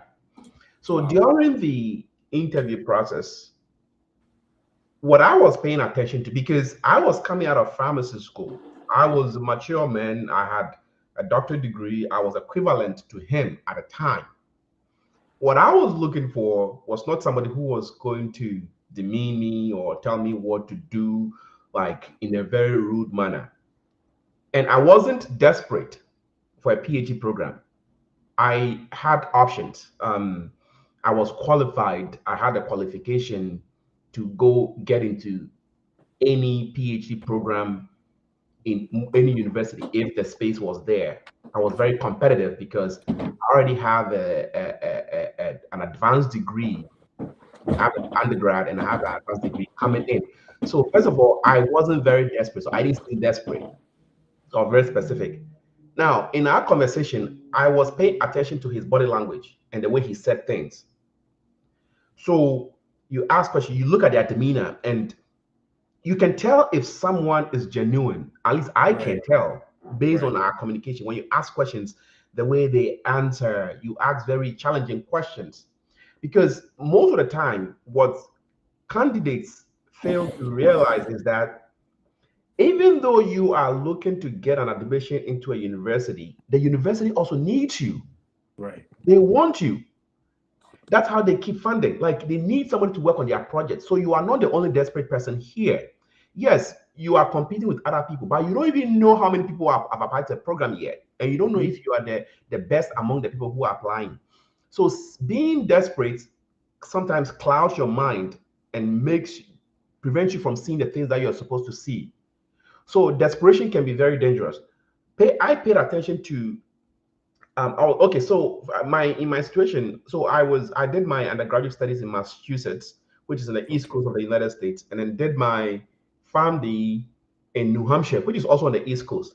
My PhD, however, was in the Midwest, which is the demographics and the lifestyle and the politics there is totally different from the East Coast. So someone who was living the East Coast for about 8 to 10 years, moving to the Midwest, it's mind blowing. It's I wasn't prepared for it. So what I was looking at is on your university campus, what does it look like? Like, from somebody coming from the East Coast, are there a lot of Black people there? Like, have you ever mentored a Black person? It was very important to me as an individual because experience matters. Your knowledge of other people's culture also matters because I'm going to be working with this person for 5 years.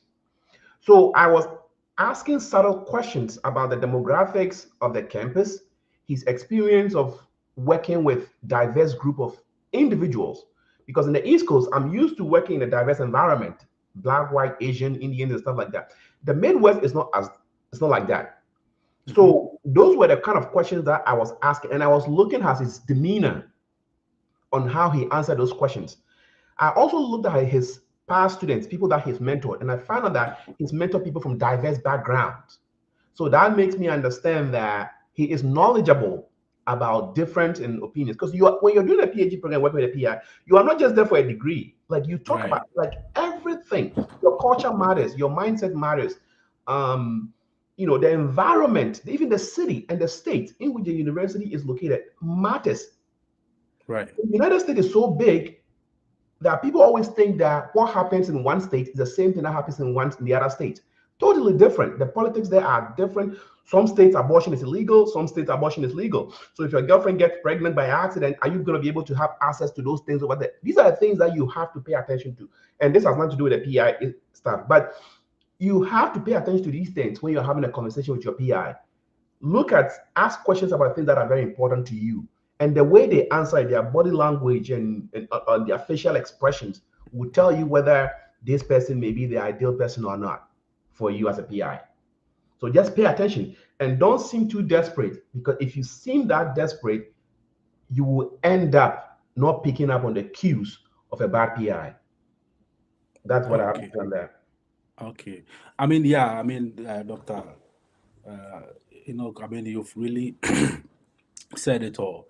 I think that also just to add up, I mean, some of the benefits of networking. I mean, if, as I said, insight into, let's say, potential what mentors. I always say that through networking, you can gain the first-hand insights.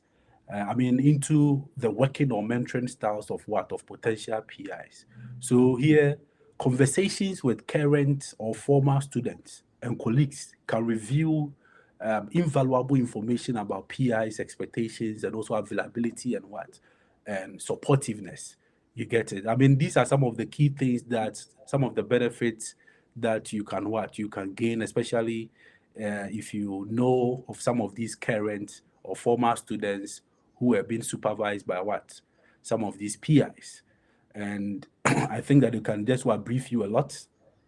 But then where to start is the key thing.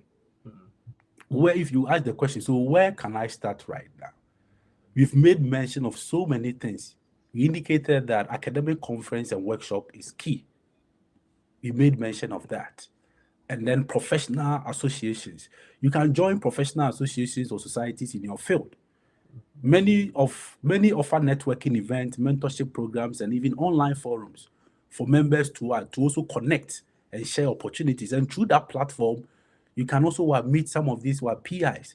And I tell you, if you are able to, I mean, this profile optimization, LinkedIn, if you are able to make your profile very catchy in terms of like LinkedIn, some of these people can even reach out to you. Yes. I'm telling you, some of these people, some of these PIs, they reach out to people. I mean, recently I was listening to one conversation like that. One student who was being reached out by his current PI. He's in the States right now doing his doctorate. You get it? I think he plays on, I think his LinkedIn, some of the simulations that he has been doing.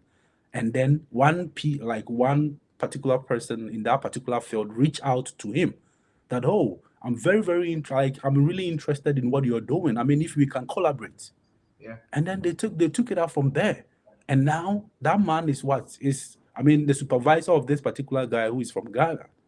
So these are some of the things. I mean, we have to make sure that any opportunity that in a way will try to get us exposed out there for people to see us through the LinkedIn. Now, LinkedIn, as I'm saying, is a very big platform, very huge platform that we have to make very good use of it.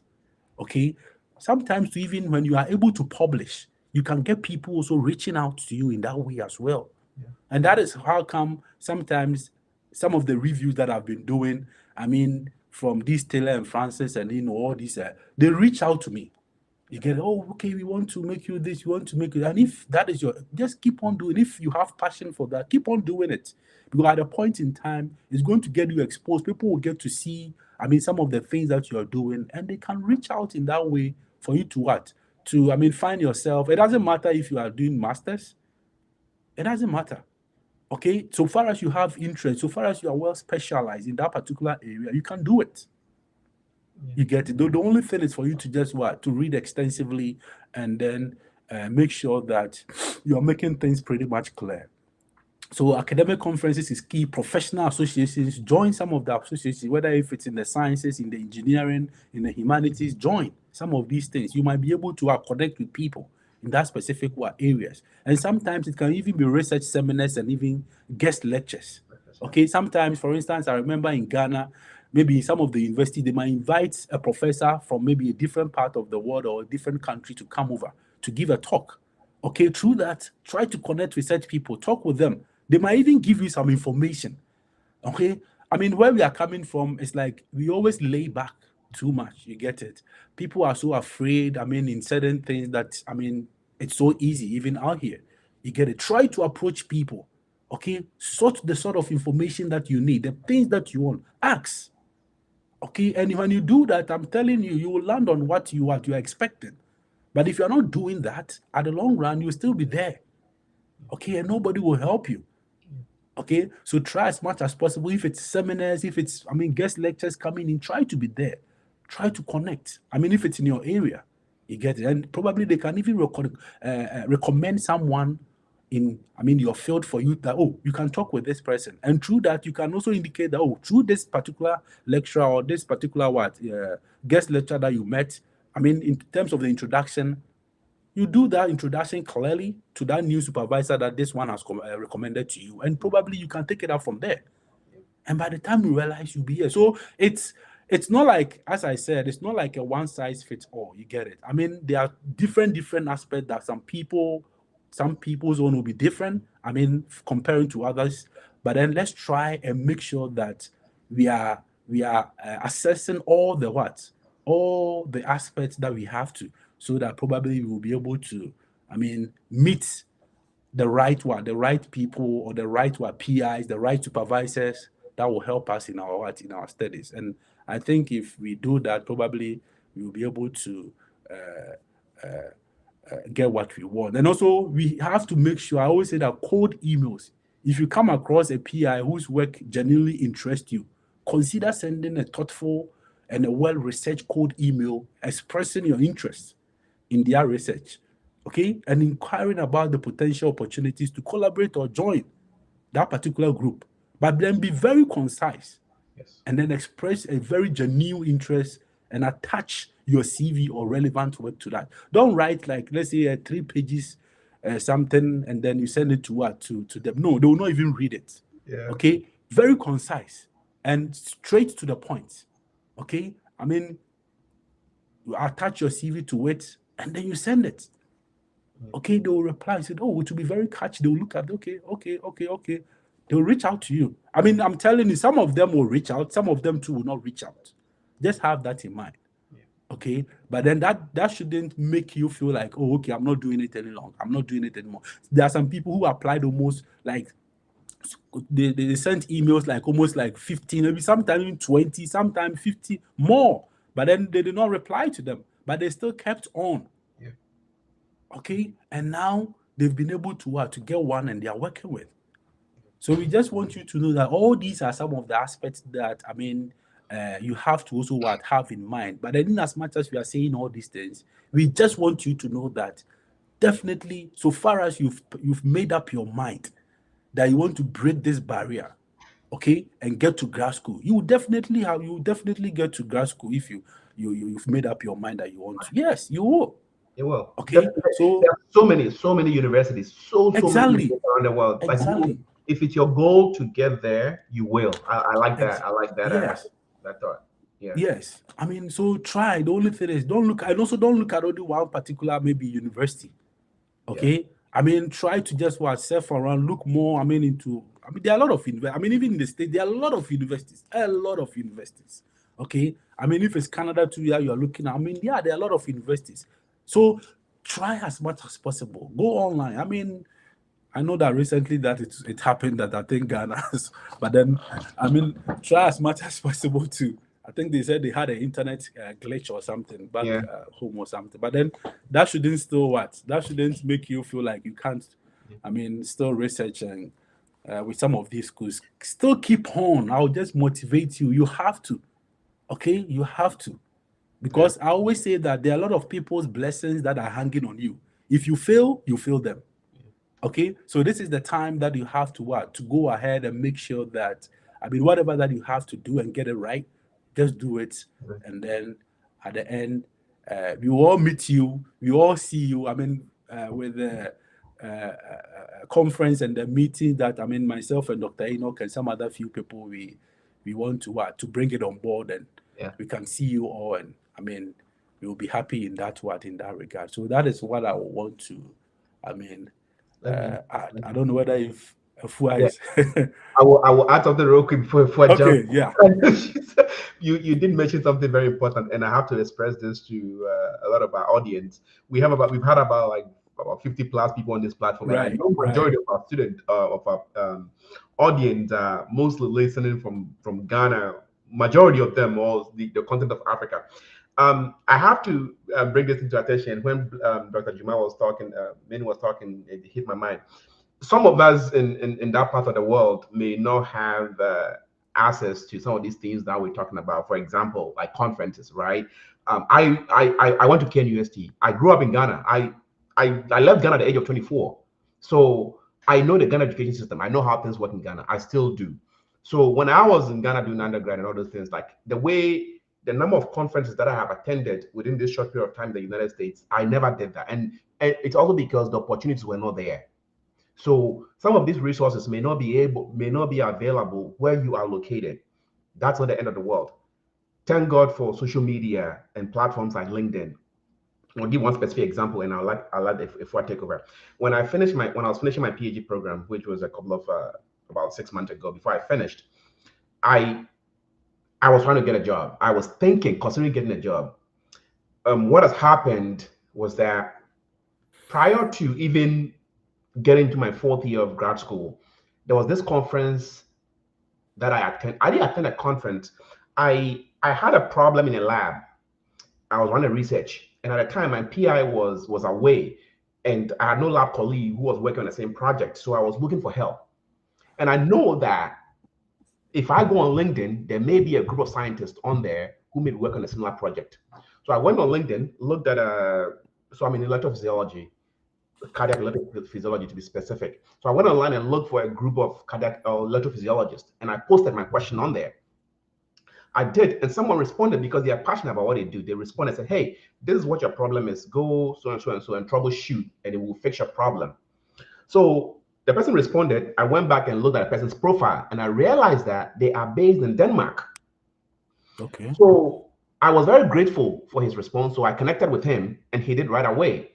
So as we kept in touch. So anytime he would put something on LinkedIn, I would get alerted. So I will follow, I'll read it and stuff like that because it's also related to my field. So we kept in touch. So towards the end of my third year, I reached out to him and said, "Hey, we are about to take a summer break and I'm looking for internship positions in electrophysiology. I don't want to do any internship anywhere. I'm not that kind of person who just want to do internship and have it on their resume. I'm very specific what I wanted. And most companies were not offering this kind of like fellowships.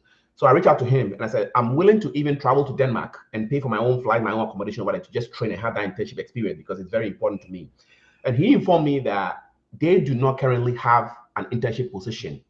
But what he can do is that they have a subsidiary in the United States, which is based there, and he doesn't know if they have internship position, but he will reach out to his colleagues. This is a random person I've never met before. It was through LinkedIn. Connected me to the subsidiary in Boston. They got back to me and said, "Oh, thank you for your interest in trying to do internship. But in the current situation, we do not have internship position." And I was perfect. But we've connected, right? So through him, I've connected to the Boston team and everything. So the company will organize this online webinars and stuff like that. And I will attend and I will connect, I will ask questions. And sometimes I wasn't asking the questions because I deliberately wanted them. Sometimes I do. But sometimes it's because I wanted them to know that I am still connected with them, because I eventually wanted to work with them as a company because I like what they did. So it felt like I connected with a lot of folks through their webinars and stuff like that, and I became like a family to them. Guess what happened? Towards the end of my 4th year of graduate school, the hiring manager in Boston reached out to me and he said, "Enoch, we are looking for an application scientist on our Boston campus. If you want to come over, if you want to talk, let's schedule a meeting and talk about it." This, I have never applied. I don't know this. I've never met this person. But because of my connections through these online webinars, we never met in person. They were able to reach out. We met, we had an interview. They gave me unfortunately, we couldn't come to a salary agreement. And also at the time, I was also considering my postdoc at Columbia. So we passed on. But we still keep in touch. As a matter of fact, I still work with them because one of their equipment I use in my research lab. So I always reach out to them and say, "Hey, we are having trouble." And then we'll talk about the phone and stuff like that. So I was able to build this network through this LinkedIn without even meeting anybody. So if you're in Ghana, you are hearing us talking about conferences and meeting in person. That is not the only way. LinkedIn is a good platform. Find your niche, connect with people, put yourself out there, and anything can happen. I've been a beneficiary of it. So I cannot stress that enough, like Blessing said. So I just wanted to add that to it, that if you can attend conferences, find your niche on LinkedIn or any platform where you can meet people who are working on the same things that you want to work on. And if it's meant to happen, it will happen. So yeah, I mean, just to add a few things Thank you. before. Okay. I'm sorry, Dr. Blessing. Yeah, it's just because of what Dr. Enoch said. To be honest with you, because of COVID, there's a lot of opportunities online now. There's webinars, there's a lot of events that happens virtual, and it's more or less as effective as, being there present. The only difference is that when you're there live or present, you get to physically interact with people. But then, like it's been just shared, because of COVID, a lot of people have innovated, and some of the live events are even streamed online as well. So even if you can't attend it, you can still try and find those opportunities, attending the virtual bits of it. And yes, optimize your LinkedIn, optimize it, guys. Everything that we today, right, or this evening, it's not going to happen tomorrow. It's not going to happen in 24 hours. It's not going to happen in 48 hours. It's a process. It takes time. But the thing is, it is all part of the journey. And when you start, you will only get better. And that is when the opportunities bring itself to you, because you've already established yourself. I think we live in a society where, because everybody's publishing their their wins and not their losses, we get a bit frustrated. We get a bit tired of going through the process, and we just want it now. it it takes time. All of these things takes time, but it's worth it, because you know that is what you really want to do. You know this is where you want to get to. You know that this is in the long term. So if it's in the long term, then take your time to learn it. Take your time to go through the process. Take your time to, and be able to build yourself up for the things that is yet to come. Because the last thing you want is you get something now and you've not prepared yourself yet for what is ahead of you. Um, an event that I do with Dr. Enoch, and we talk about the things that is not really talked about out there. Like, it's, I mean, Dr. Enoch and Dr. Blessing is here telling you all of these things, and they've hardly or barely shared the struggles that they went through, because we just want to encourage you. We just want to tell you it's going to be okay. But in that it's going to be okay, yes, we know it's going to be okay only if you take your time through the process, you embrace the highs and the lows. Because the thing is, in graduate school, it will come, those highs and lows will come. But if you prepare yourself through the process of the application and even gaining the admission, when the highs and lows comes, when you're actually uh, i- in your studies, you would already been through it, that it doesn't hurt as much as it would if you weren't properly prepared. So first of all, you're not alone in this journey. There's so many people out there that is also looking for this opportunity. There are a lot of people that are in the position that you are in now, but because they embrace the struggles, they embrace the journey, they took their time to do the research, they still carried on when doors were shut in their face or in their faces, and they've gotten to where they are now because they carried on. So what we're trying to say is that, in all of these, look for those that are ready to help you. We've got Dr. Enoch over 2 hours of their time sitting here and going through all these questions and answers and sharing the experiences with you to encourage you. So it's, you're not alone. They've also offered to even mentor and help people through the writing the SOPs or reviewing the SOPs and certain questions that you have. So the thing is, you're not alone. There are people out there who are also willing to help. It's just more or less you finding yourself and applying it. And also, when you come to events like these, do not just listen. Knowledge is power, yes, but then it's more powerful when you apply the knowledge you've received. So whatever that we're saying here, or whatever that we've sat here to talk about for almost 2 hours, don't just listen and forget about it. Apply it, and it will work. Reach out. Maybe we might not even have answers, but the thing is, sometimes when you have somebody willing to listen, this is why we're talking about PIs. Sometimes you might have a family issue, a personal life issue. your PI needs to understand, should be a person that needs to be there for you. It's not always about your studies. And talking about PIs as well, it's just like when you go applying for a job. Don't be too desperate to just look for a job. Sometimes you get into a job and the environment is so toxic that you don't even enjoy the blessing of the job that you've got, because you've not prayed for the environment or about the environment, or the environment is not conducive for you to enjoy the job that you've been waiting for. It's the same as graduate school. It's the same as the program that you're going to go to embark on. It's the same as the PI that you're going to get.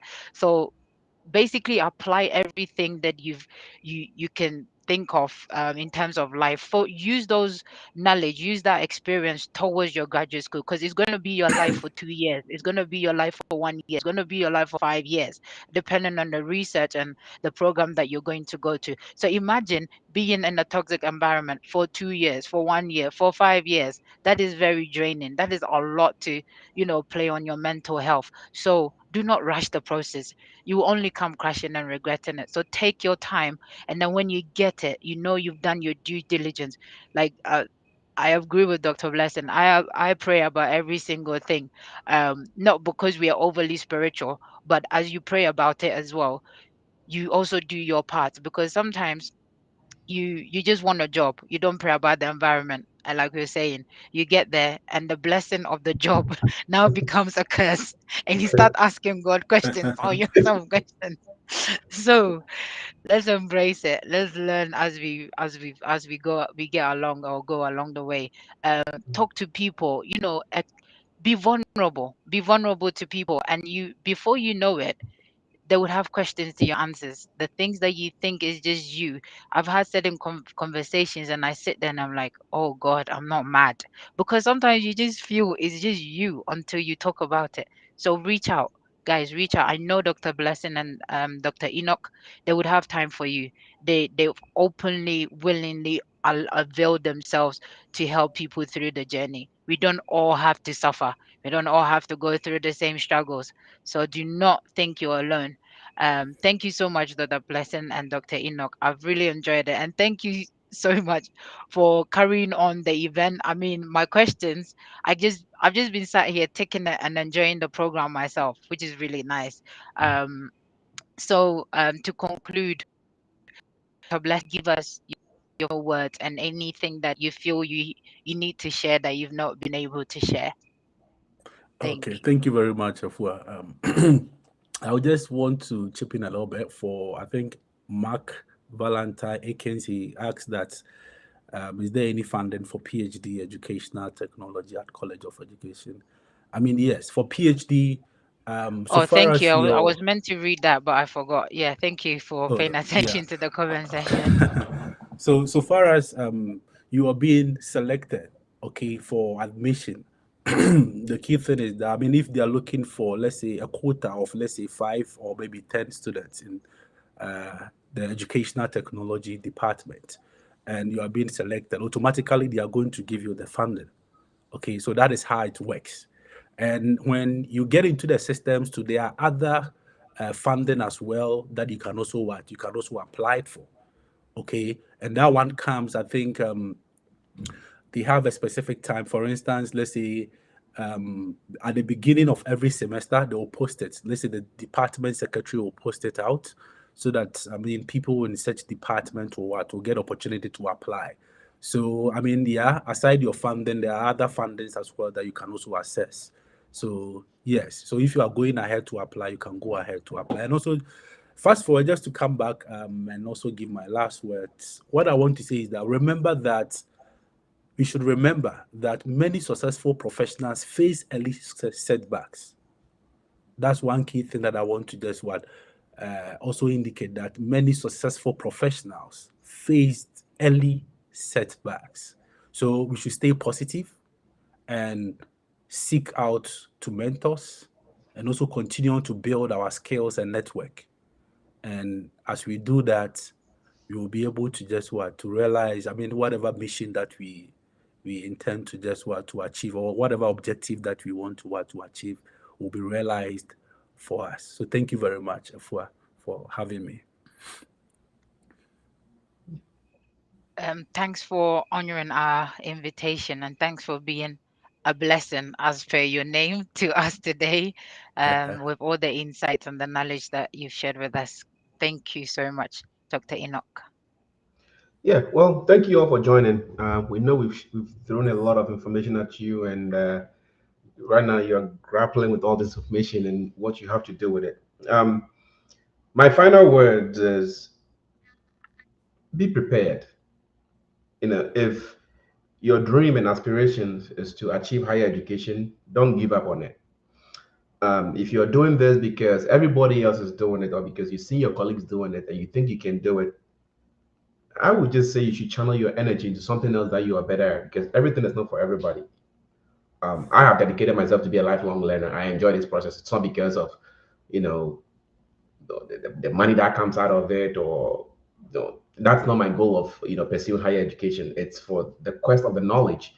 I'm a very big fan of science. I love research. I love seeing things that are going on in the human body and that kind of stuff. That's my passion. So identify those things in you and go for it. If that's what you truly want to do, don't give up. Secondly, ask for help. Talk to people, like Efwa and Dr. Blessing have said. Seek help. Ask for suggestions. Ask for opinions. Sometimes all these opinions may not be beneficial to you because you may not relate to the information that's being given to you. Identify your inner self and what you truly want to do and the reason why you want to do it. And the final thing, networking, very, very important. Take advantage of it. Don't be those kind of people on LinkedIn who are badging people and not very intentional about the kind of questions or the kind of help that they are seeking.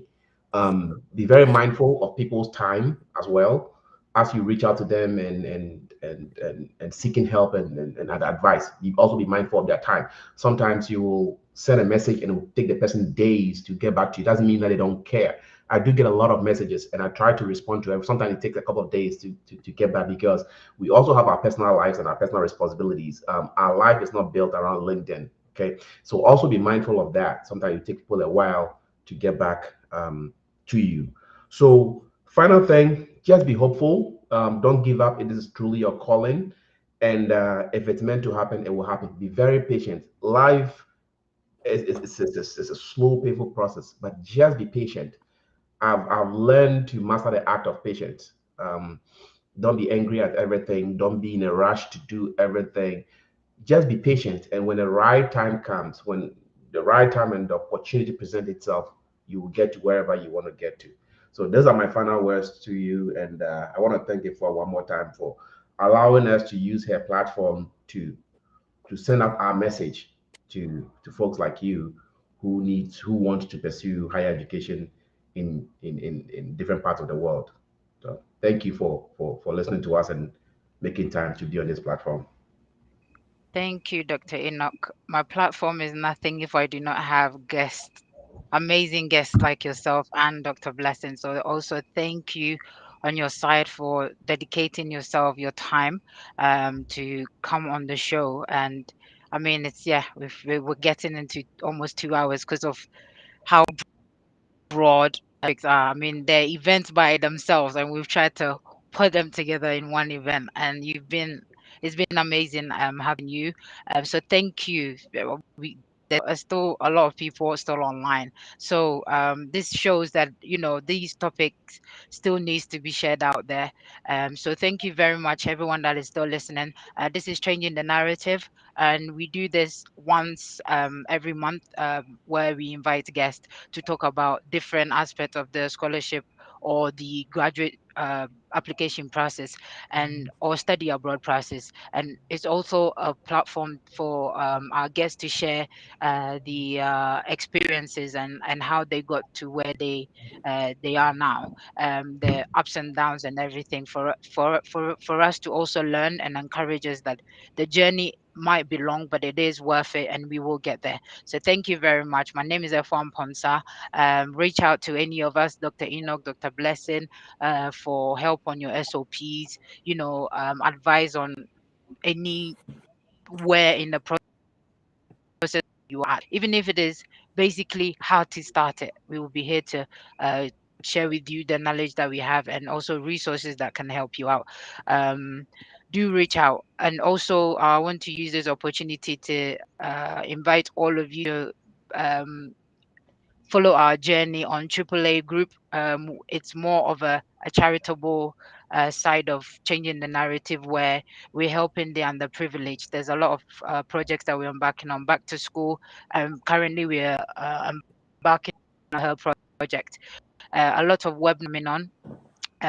In next, there will be more information out in a bit, and it's actually we're starting with whole scholarship and study abroad process.